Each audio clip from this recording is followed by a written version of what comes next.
Lesley Minkus, a poll observer, and Diane Sarah is on deck.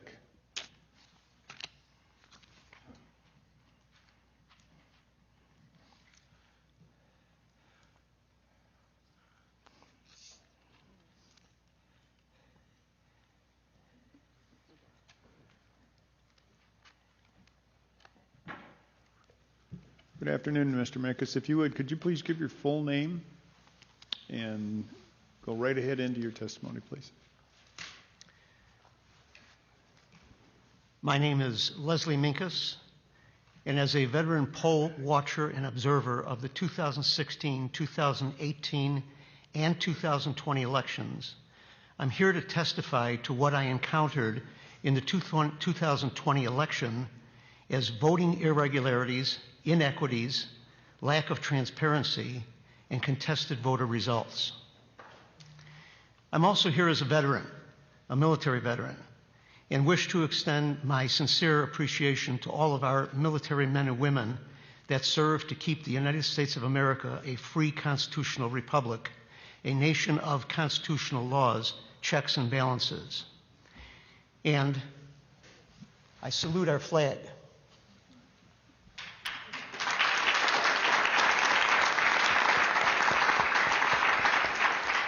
And to all of our military branches, I say, Semper Fi, always faithful. My professional bio includes 50-plus years in corporate life as Vice President of Finance, CFO, Legal Liaison Officer for worldwide companies and joint venture operations, where I traveled to 28 countries over 13 years, responsible for financial operations, mergers and acquisitions, audits that were both general audits and forensic audits, banking, tax, and legal relationships with barristers, solicitors, and attorneys internationally. Following is my declaration, as well as a copy of my poll observer authorization form, which I brought with me to show you that I was legally responsible as a poll worker. That I was required to present to poll inspectors at each of the poll locations where I was assigned to observe. Also, I have a picture of the Barr Elementary School gymnasium that was a polling location where I served on November the 3rd. The picture is to demonstrate the enormous size of the facility for only one Republican poll observer to watch the voting activity from an assigned seat at the entrance of the gym and not be able to see any of the ballots or the actual processing that was located at the opposite end of the gym. Everybody knows what a school gym looks like, but I thought I'd bring a picture just to make certain that you got it.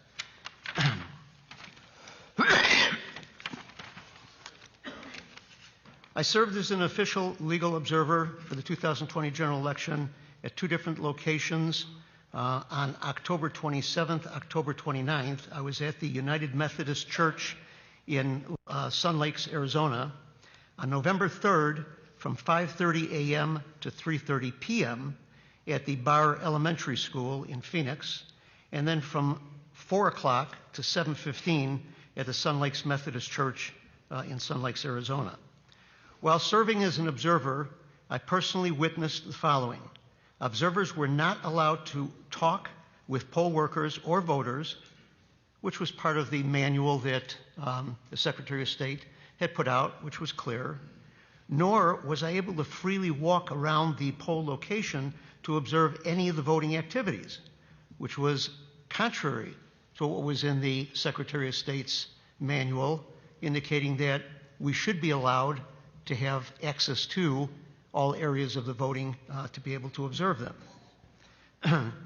At the Sun Lakes location, I was seated about 25 feet away from the tabulating machine and the ballot box, the ballot drop box, and I had to ask the poll inspector and had to be accompanied by a poll worker if I wanted to walk around to observe anything, anywhere in the polling locations.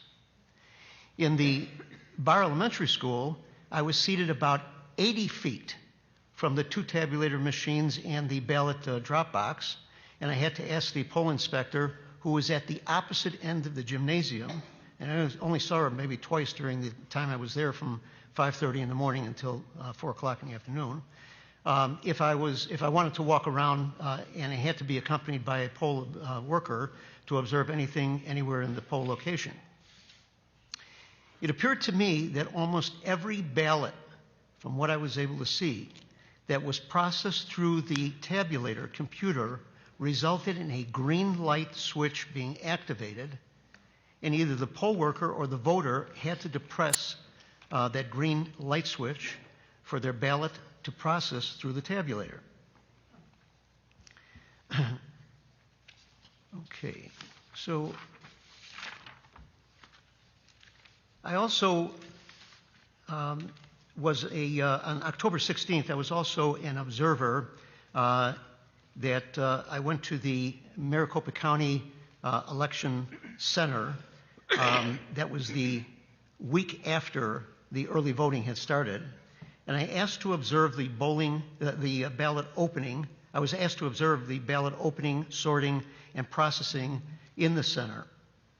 A point regarding lack of transparency at this facility includes observers were told how the ballot receiving process was supposed to function, but was not shown or allowed to see the mail receiving room operations. The methods used to support the supporting of the various types of ballots, how the various types of ballots were opened and distributed to processors, what the processors did with the various types of ballots, and the security of knowing that all valid ballots reached a tabulating room so that each legal vote was actually counted. While I was an observer there at the facility, where the ballots were received, validated, processed, in the large room that was there that I was seated in, I was about 25 feet away from the closest table where there was supposed to be a Republican and a Democrat sitting at the table, but who knew? I mean, nobody knew who was actually at the table because you couldn't see any credentials for anybody there. The room was large enough to hold 110 ballot processors, and the closest one that I was near was 25 feet away, so I wasn't able to really see much of anything. I was not allowed to talk to or ask any questions of anyone other than the assistant director of the facility, which I saw maybe 2 or 3 times throughout the entire day that I was there from 9 in the morning till 5 in the afternoon. There was a young Asian man in the facility talking with the assistant manager at the same time that I was out in the corridor that I briefly met and asked him what his role was, and he replied that he was a computer programmer at the facility. Well, I didn't think much about it until afterwards when I heard the news and I heard about the allegations that China was heavily involved with the ballot tabulating company and the software. I started to think about, gee, that's really unusual that we had an Asian gentleman that was there that was in the programming process. So I just thought it was kind of unusual, and I mentioned it in my affidavit that I had put in.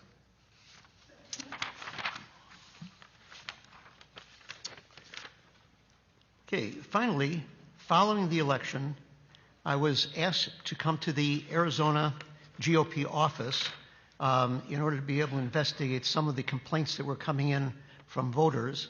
And I spoke with around 35 Republican voters that complained about their ballot issues of processing through the tabulating machine that they personally experienced on Election Day.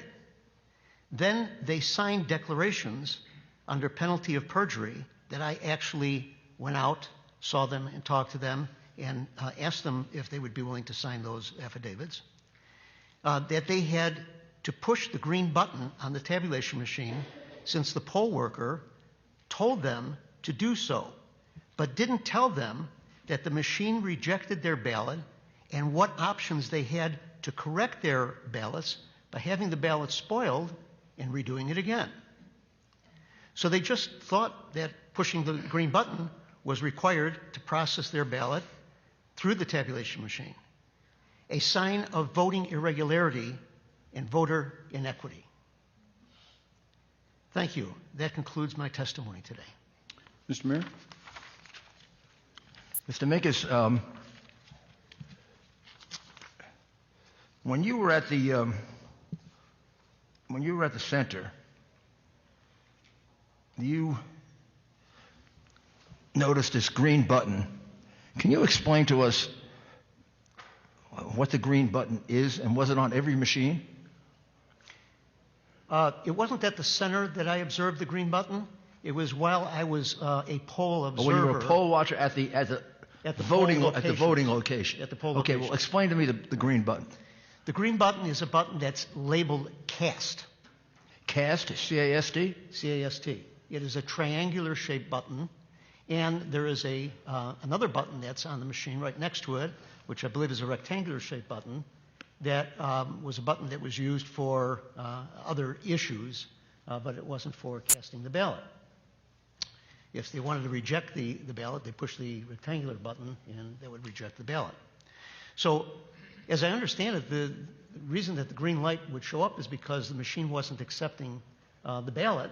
There was some issue with the ballot. Now, whether there was a smudge, whether there was an improper mark someplace, whether it was an overvote, an undervote, or whatever it may have been, it had rejected the ballot.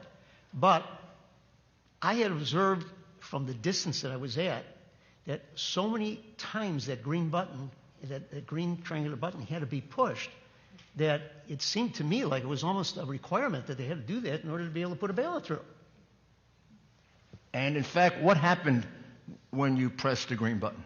Well, the green button did accept the ballot. It pushed it through, but it put the ballot then into a drawer which they noted as drawer number 3, which separated that from the ballots that were accepted, which went into drawer number 1 and number 2. So all those ballots that went in number 3, I don't know what happened to them.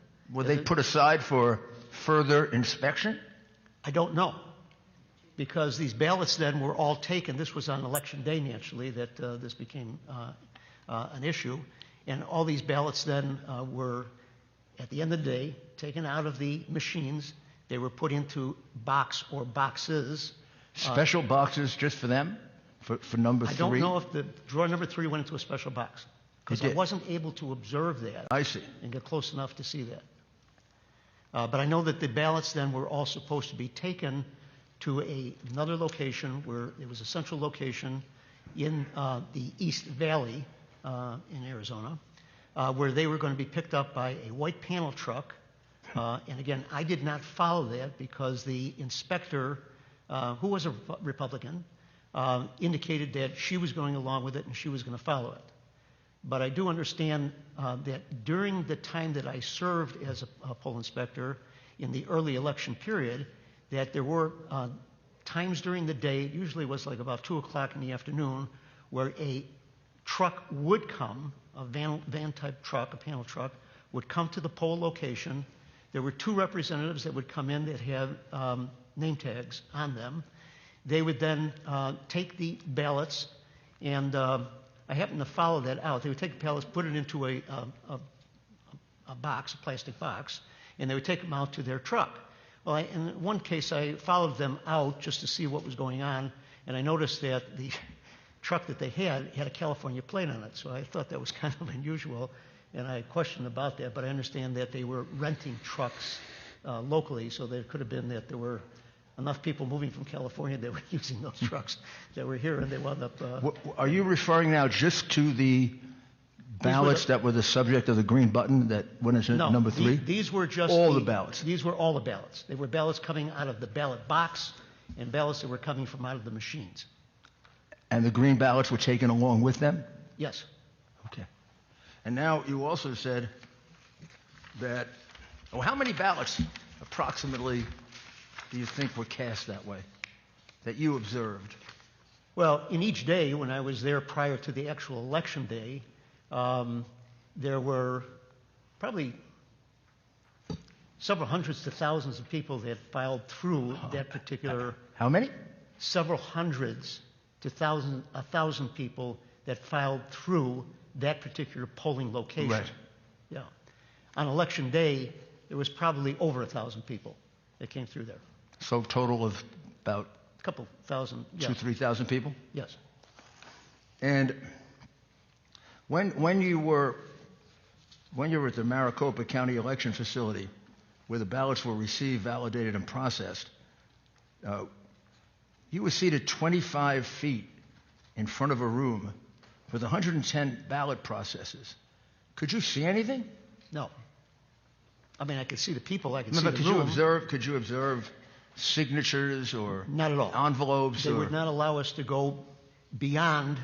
I was sitting in a seat, and there was a pathway that was in front of me where they would actually bring the carts in that had the ballots in them in mail containers, and they would just go through that long aisleway and set them off on the side.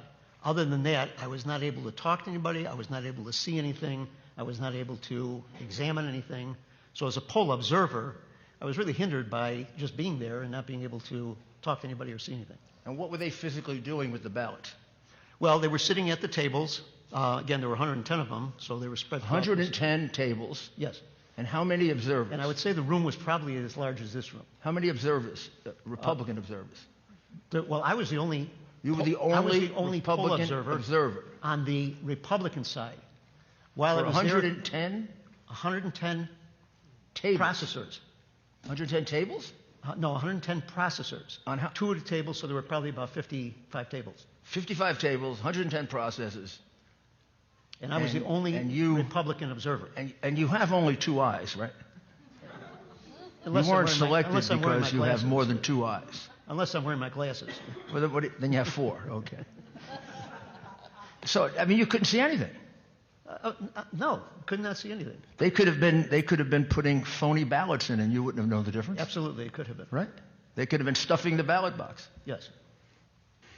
You're supposed to be there in order to make us comfortable Yes. that didn't happen, Yes, sir.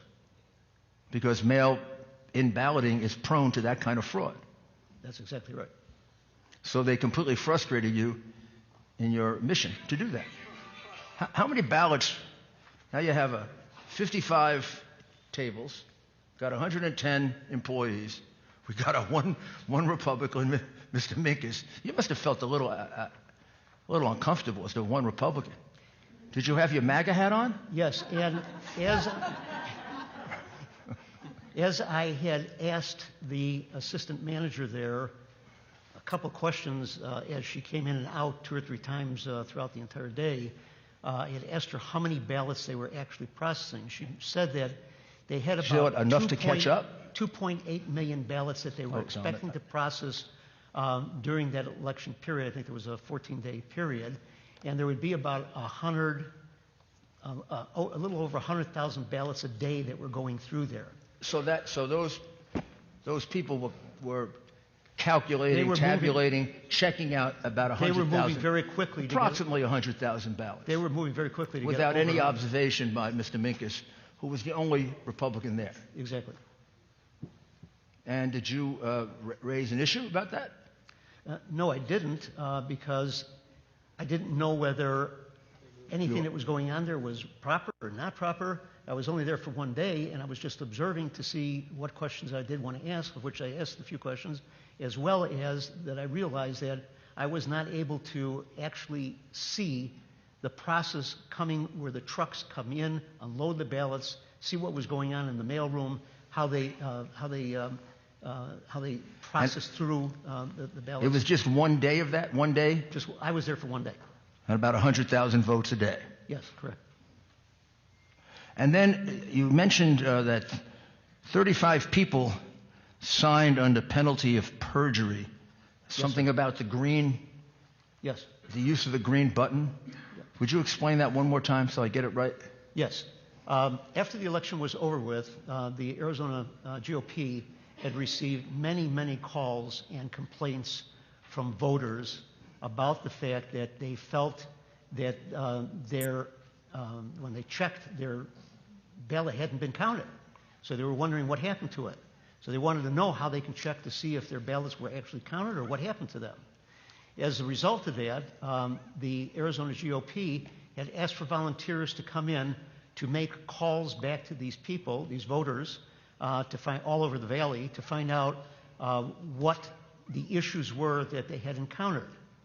What I had uncovered that I just testified to was that many of these people that I talked to, there were at least 35 of them, for which I actually went out and picked up their affidavits. So I was able to talk to them not only the phone, but talk to them person to person, that they had told me that the experience they had was that they brought their ballot up to the machine, they put it into the machine, the poll worker that was there, when the green light went on, the poll worker that was there told them to push the green button. And they did. And the machine accepted their ballot. But yet it wasn't counted.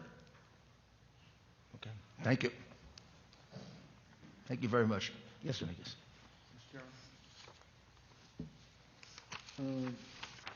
Is that you, Mr. Roberts, or Mr. Cook? Mr. Cook, please. Thank you, Mr. Chairman. This is to clear something up for us here from your testimony, sir. Okay. I don't know if anybody else noticed, but there were 3 drawers, and I'm confused. What do we need 3 drawers for? So my question is, the 2 drawers that were there, how were those ballots separated and why? Were votes for the presidential candidates, were they separated by that for 2 drawers? Was they separated for the county supervisor races? Why was there a need for 2 drawers if the ballot went through the machine, everything was good? Why 2 drawers? Do you know the answer to that? No, I don't. But if you go on to the Secretary of State's website and take off the 2020 general election manual, it tells you in there how those machines were set up, and it explains to you what those 3 drawers were. Okay, thank you. Next question I have was that, did you witness in any of your, and thank you for your work, by the way, did you witness anything like the testimony we have heard today where the lowering of standards on the site for signature verifications for any mail-in ballots, were those standards lowered at that site by any individual? I did not observe that, so my answer to that would be I don't know. Thank you. Thank you, Mr. Chairman.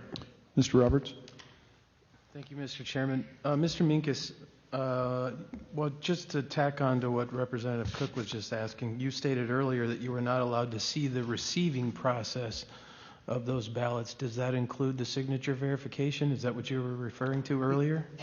I wasn't allowed to see any part of the receiving process where the trucks would come to the building, they would be unloaded, they would go into the mail receiving room. The mail receiving room should have been able to separate the ballots by whatever method they would use to separate them. They were then supposed to go through a slicing machine. And these were things that I was told, but we were not actually able to see them. No, when you, if I may continue, when you say that you were told, because you also said something earlier that you were not allowed, you participated in 2016, 2018, Correct. and now 2020. Yes. And that some things changed from 16 and 18. I assume there's always going to be some minor changes here and there.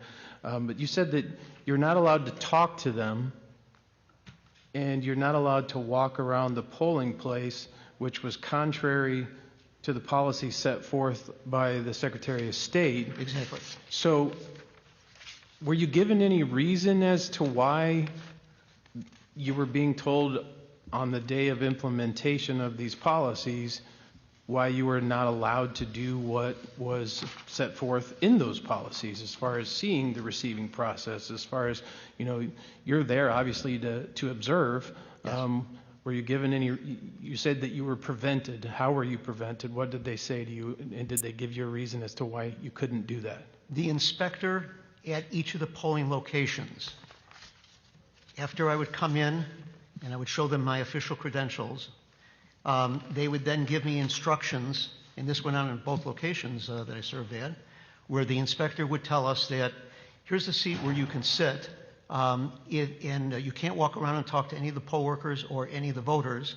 And if you do want to go any place in the facility, in the polling location, that you have to ask me first, and I will assign a poll worker to you for you to be able to walk around with. Now, that's contrary to the observers' information that was on the 2020 general election manual that was put out by the Secretary of State, which said, if an observer arrives at the voting location, the inspector should, number one, welcome the observer and thank them for their service. Number two, instruct them that they can observe operations but must maintain at least a 6 foot of physical distance from voters. Number three, work with the observer to find a few optimal locations in the vote center that allow for observation without impeding the flow of operations. That's it. But I was told by the inspectors at each location that I must ask them for permission, and they must have a poll worker walk around with me. Were you not considered a poll worker? No, no. You're a poll observer. The poll observer, watcher observer, is separate from poll worker. Okay. One last question, Mr. Chairman. So from 2016 to 2018 to 2020, again, you stated there was changes. Was there anything else that stood out in 2020 as far as the changes from your experience from the prior two election cycles, as far as new rules and things? An unfriendly environment. Okay. Thank you. Mr. Minkus, forgive me, but I'd like to expand on that a little bit. Unfriendly compared to previous years? Yes. And unfriendly, how so? As a Republican poll worker, which I had a badge that I had to wear that said that I was a Republican poll observer, I felt intimidated by if I was walking anywhere in the facility, even to go to the bathroom, some of the poll workers would they'd kind of be intimidating. They'd be if I made a nice gesture or comment to them, I wouldn't get any kind of return back to that extent. If you're having a good day, something of that nature. It was a rather intimidating, unfriendly environment. So a failure to be cordial. Yes. All right. Thank you very much. Senator Borelli. Yes, thank you, Mr. Chairman. Mr. Minkes, now, were you a volunteer, or were Yes, you sir. getting paid for that? No, I was strictly a volunteer. So you did that completely out of patriotism and no pay, and yeah, no good deed goes unpunished, right? Now, did the Democrat poll, the other folks, No, your counterpart, I had did they have a badge I had a also? selfish motive for doing what I did, and that is to save this country. Yes, sir. Now, your counterpart, did they also have a badge that identified Democrat? Some of them did, some of them didn't. So it wasn't consistent. But you were... They all had to come in with an identification. The Republicans were one color, the Democrats were another color. When I was at the election facility there for the short period of time that a Democrat was there, which they came in like about 2 in the afternoon and they stayed till from 2 to like 4 in the afternoon. There was a Democrat there. She was sitting right next to me. The extent of the conversation I had with her started and ended with the fact that the Democratic office in Phoenix was destroyed sometime during the year by one of their workers. And I didn't know anything about it, frankly, but she went on and talking about it like that was the only thing that we ever got a chance to talk about. So, yeah, it was an environment that was not. I didn't really feel warm as a volunteer to actually feel like I was being accepted and being welcomed to be doing what I was doing. One more question. You're a veteran, sir? Am I a military veteran? Yes, sir. Yes, sir, I am. Okay. I made that. What era? I was in during the Cuban Missile Crisis. Thank you for your service. Thank you for your service, sir. And I beyond your military service, I'm sorry? beyond your military service, sir, Yes, It's sir. people like you that make this country work, so thank you very much. Thank you, sir.